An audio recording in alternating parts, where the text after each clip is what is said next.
morning, America. It's Friday. Jonathan Mark, Fridays at 8, here on AM 1480 WLEA. Oh, raucous as usual. Thank you, Mr. Paul Harvey. Always appreciate it. Friday, always the best time of year, no matter when it occurs, even in the middle of February. And a relatively cold and icy month it's been, right? Hey, a little bit of snow earlier this week, and then there was ice on top of that, and then a little more snow, some freezing drizzle, a little more ice, and wasn't that fun? I cleaned my car off yesterday morning. It took 45 minutes to clean my car off because it was encased in ice. What a wonderful week of weather. You know, New York has 4 distinct seasons: winter, spring, summer, and fall. Which doesn't really seem like a big deal, but in some areas of the country you really can't tell one season from the other, like large areas of California. You have the fog season in December and January, lots and lots of fog, and then the rest of the year. So meteorologists in California write 2 forecasts, one in the beginning of December and then one in the beginning of February. And in between, it's all pretty much the same forecast every day, which after a while becomes kind of monotonous. It's like a painted blue sky and then hot every day. But here we have 4 seasons, and each has its charm and beauty. I kind of like it. I really love it here, except maybe winter. I'm not really crazy about winter, although a lot of people are. And more power to them. They ski, they snowmobile, maybe ice fish, all that. Okay, me, I kind of hibernate in the winter. My only contact with winter is I either shovel snow or drive through it. And that's it. A little bit of shopping, I read, write, paint, and that's it, boy. I really don't do much in the wintertime. Anyway, the Canisteo Valley area is one of the most, if not the most, beautiful area in the entire country, even in the winter, as long as winter is outside and you're not actually in it. So you just kind of look at it out the back window. If you drive from Binghamton to Jamestown on I-86 in whatever season, you have the most spectacular scenery you'll see anywhere in the entire country. I've lived in a lot of places, not just New York and California, but it's absolutely gorgeous here. How about Ashbaugh Hill looking north over the Canisteo Valley, especially in the fall? Boy, is that nice. How about Oak Hill in Arkport looking west? That too is gorgeous, especially around the sundown. That's really nice. How about near the West Almond exit on I-86, looking out over the hills and the valley to the north and northwest? Quiet, understated, and totally gorgeous. And we live right smack in the middle of it. And how lucky we are. It is a really beautiful region. Now, I was going to lead off with what else? That's right, the wall. Massively big news, especially in the last 24 hours. Boy, news was moving real quick. But I found something a little closer to home you might be interested in. Earlier this week, approximately 150 pro-lifers attended the Batavia City Council meeting, their common council. Now, I doubt the council in Batavia has ever had this many people at a meeting. Maybe they have, I don't know. I can't think of a common council meeting in Hornell that ever had 150 people attend it. There have been big ones, but not quite 150 people. Anyway, and these people requested that the city council in Batavia write a letter opposing Governor Cuomo's Reproductive Health Care Act, which of course opens the door to late, very late term abortions. Fair enough. A lot of people don't like this new law. Some like it and some don't. But further, they, the pro-lifers, asked that the city council there declare the city of Batavia a sanctuary city for the unborn. This is breathtakingly brilliant, divinely inspired brilliance, a sanctuary for the unborn. Now, precisely what that would mean, I'm not sure. I don't know. I've got to check this out just a little more. That was on Monday of this week. Now, this should be a national story. It's unprecedented as far as I could see, and I looked. I tried. I can't find any place else in the country which this happened. So it should be on every mainstream media outlet in the country. And do you think you'll hear about it or read about it on any mainstream media? I think not. Probably not. We have sanctuary cities, counties, and entire states. Sanctuary for illegal aliens. Now, I had a couple, last week to previous, I think it was 2 weeks ago, I read a list of all the sanctuary cities and counties in New York State. And in other words, a sanctuary city or county, ICE agents are not allowed to enforce federal law within these cities, counties, and states. And it's kind of odd that these so-called sanctuaries receive federal funding. So if you're receiving federal funding, how come federal law cannot be enforced? So, like, how crazy is that? Anyway, in Batavia, they're requesting a sanctuary for the unborn. Now, as I said, that meeting was on Monday of this week, and the city council in Batavia said, well, how about we address that issue when we meet again on February 25th, which is in not this coming Monday, but the following Monday. Now, how will the council respond? How will New York State respond? This should be pretty interesting. How about Governor Cuomo? How will he respond? And the governor, by the way, has the luxury and privilege of being pro-choice because his mom was pro-life. Just thought I'd throw that in. Anyway, I'd like to try to find out more about this. And between Brian and myself, we should find out more by February 25th. So make a couple of phone calls and see how it goes up there. Now, the wall. Illegal immigration. Well, the good news here is that a partial government shutdown has been averted for the time, or at least it will be at 10 o'clock this morning when the president signs the bill. So it's been averted for the time being.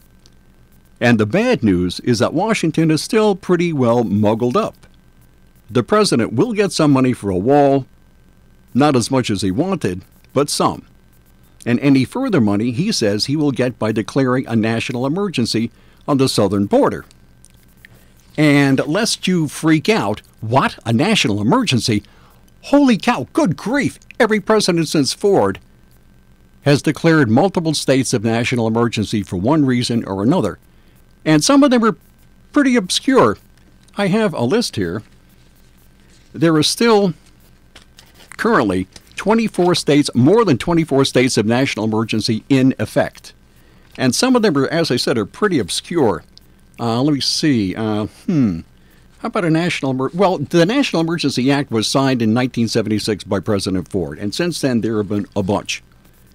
And a whole bunch of them are still in effect. And some of them, as I said, are pretty obscure. We have, let me see, National Emergency dealing with proliferation of weapons of mass destruction. That was in 1994. How about prohibiting transactions with terrorists who threatened to disrupt the Middle East peace process? That was in 1995. How about, let me see, blocking assets and prohibiting transactions with significant narcotics traffickers? Okay. How about, I have no idea what this is about. How about continuation of export control regulations? That too was in 2001. How about, let me see, what's another one here? Declaration of national emergency by reason of certain terrorist attacks. That was in 2001. That was a couple of days after the attack on the World Trade Center and other attacks. How about blocking property and prohibiting transactions with persons who commit, threaten to commit, or support terrorism? That too was in 2001. And we have some more here. How about blocking property of transnational criminal organizations? That was in 2011. And let me see, how about a more recent one? How about blocking the property of certain persons engaging in significant malicious cyber-enabled activities? Long name. Anyway, that was in 2015. And there were a whole bunch. And it really is no big deal. So we have had a whole bunch of national emergencies, and this is another one. And I think it's based on a humanitarian and economic crisis on the southern border there. So it's really no big deal. Let me see. Who else have we here? I had a list. Here we are. George W. Bush declared 13 emergencies, and President Obama declared 12. Bill Clinton declared 17 national emergencies, 6 of which are still active. Ronald Reagan declared 6, and George H.W. Bush declared 4. But all of those have been revoked by now. Now, these have got to be renewed every year. So, everybody's yelling and hooting and hollering about Trump declaring a state of national emergency. I really don't see where that's a big deal. But why is it a big deal? Because Trump is doing it. That's all it is. Trump is doing it. So all these presidents, Ford, Carter, Reagan, Bush 41, Clinton, Bush 43, Obama, and Trump have declared states of national emergency. So it's nothing new and it's no big deal. Except for the Democrats who are running around totally hysterical. So, now, Trump wants a wall. Personally, I don't think that's all that necessary. I think more border agents, more ICE agents, more checkpoints, and more ports of entry would do the trick. That, and more enforcement of the laws as they are already written, would be cheaper in the long run, I think. But there you are. So Trump wants a wall. Okay, fine. The Democrats don't want to give him the money, and they think the idea of a wall is terrible, horrible, unjust, and immoral, and everything else. And anyway, this is kind of interesting, too. Brian has a lot of resources at his disposal in there in the other room on the other side of the glass. And if we wanted to, we could play for you soundbite after soundbite of many prominent Democrats over the past 10 or 12 years calling for a wall and more security on the southern border. We have to stop this right now because there's a flood of immigrants coming over the border and it's terrible. And so let me see. It was a good idea then, but because Trump wants it, it's terrible. And no matter what side of the issue you're on, you have to admit it's true. Because Trump wants it, they don't want it. That's all it is. It's just that simple. Now, without any formal training or formal education in this, I believe we are a sovereign nation. I'm kind of making a wild guess here. A sovereign nation means one which has the ultimate say in how it governs itself. No other nation or outside body can tell it what it can do and what it cannot do. A sovereign nation is its own independent authority. And if you think that's self-evident, well, of course, a nation can make its own laws. Not necessarily. Consider the European Union. That's a collection of 28 countries in Europe, and they comprise the European Union. The motto of which, by the way, is United in Diversity. United in Diversity. Sounds eerily familiar, doesn't it? That's kind of weird. Anyway, and all the members are subject to what the EU governing body says. EU law, by the way, supersedes an individual country's law. And Brian, I can't read the note. It's really? Wow. Okay, I guess we're going to take a break and we'll be back. From the Fox Sports Studios in Los Angeles, here's Eddie Garcia. In the NBA, the first half of the season came to a close on Thursday night as we have reached the All-Star break. The Pelicans beat the Thunder 131-122 to close out the first half for them. Russell Westbrook did have his 11th straight triple-double, extending his own NBA record, 44 points, 14 rebounds, 11 assists, but not enough for a win. And New Orleans did lose star Anthony Davis with a shoulder injury. He may be out for this weekend's All-Star festivities. The Knicks snap a franchise record for consecutive losses in a season at 18 in a row, thanks to a 106-91 win in Atlanta over the Hawks. Magic won their 5th straight to go into the break as they beat the Hornets 127-89. College basketball, number 3 Gonzaga beat Loyola Marymount 73-60. Bulldogs are 24-2, 11-0 in the West Coast Conference, and have won 15 in a row. Number 9 Houston wins at UConn 71-69. Cougars are 24-1 on the season. In football news, executives with the new Alliance of American Football spoke with Colin Kaepernick and Tim Tebow about joining the AAF. Kaepernick wanted $20 million to consider playing. Tebow opted to continue to pursue a career in baseball. If you don't think you can pay your taxes, you still have to pay your taxes. I'm Scott Goldberg with today's tax tip. If you file for an extension on tax day, that just gives you more time to fill out forms. The IRS still expects you to pay what you think you'll owe. ABC's chief business and economics correspondent Rebecca Jarvis explains. If you're just not ready to file by tax time, on April 15th, you can file for an extension. It will give you 6 months until October 15th to put a proper tax form together. You still, on April 15th, owe what you expect is your tax liability, your tax burden. They still want to see that check. Everybody has to pay their taxes at some point. Unfortunately, no one can get away with not paying, and there can be pretty heavy charges if you don't pay that tax amount that you owe by tax time. Charges including penalties and interest, and if you don't think you'll be able to pay anything close to what you owe when April 15th comes, call the IRS now. Talk to them directly. There may be individual options. With today's tax tips, Scott Goldberg, ABC News. This is Janet Atkins from your Hornell H&R Block office. Visit us today to get your maximum refund, guaranteed. Please call 324-5041. Okay, back we are. Now, I think we have Rob Carolyn on the line. Rob? Hey, Jonathan, how are you this morning? Pretty good, as a matter of fact. I'm feeling really, really good. The weather's a lot better than it's been in quite some time. A little icy, but it's okay. So everything's going fine. So, what's... I was going to say, we're off to a pretty mild start this morning, sitting in the 40s. That's not bad for the middle of February. Oh, yeah. It's wonderful. I get up around maybe between 1 and 2 in the morning, and it was just gorgeous this morning. It was like 38, I think, or 39, and it was just a beautiful morning. So, how we looking next couple of days here? Well, we're actually going to be turning colder, and we've got a series of little weather systems that are going to go by, but the good news is none of them look really potent, so we're not going to be looking at any major weather problems as we head into the President's Day weekend or through President's Day. I think the next significant storm is probably going to hold off until Wednesday or Wednesday night of next week. A lot of cloudiness out there this morning. We're still mild. Some of us looking at temperatures just above 40. Some of us are just under 40. Temperatures are going to be going down, though. We'll be falling into the 30s as the day goes on with the chance of a shower this morning and some gusty breezes. Tonight, Jonathan, some colder weather will move in. We'll be mostly cloudy overnight, down close to 20. Tomorrow looks to be a partly to mostly cloudy day, a little bit more seasonable. It'll be 30 to 35 tomorrow afternoon. More clouds tomorrow night, 15. We'll continue to see cloudy conditions into Sunday. Highs will be 30 to 35. And there's the potential for some snow showers President's Day as temperatures remain between 30 and 35 Monday afternoon, Jonathan. Wow. Overall, looking pretty good.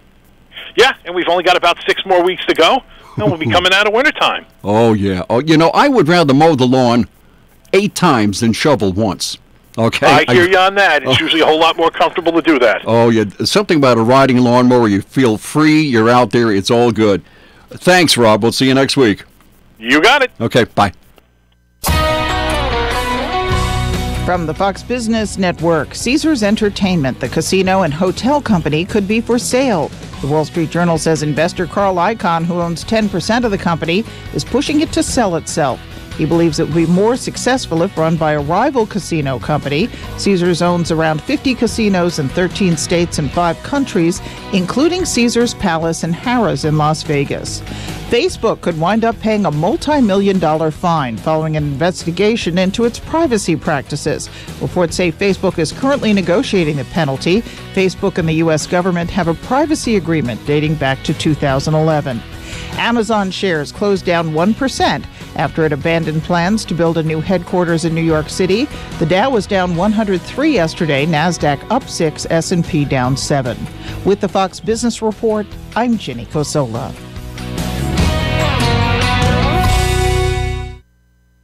Imagining a better bank starts with looking at the savings rates most banks offer and saying, really?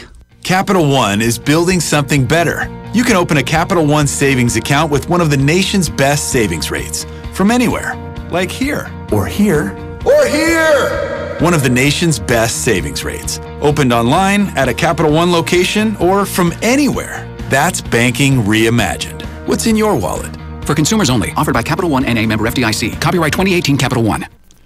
And back we are, just as we said we would. I was talking about the European Union, and all of a sudden I'm looking at the clock and saying, I really don't have enough time. I think I have too much stuff this morning. Anyway,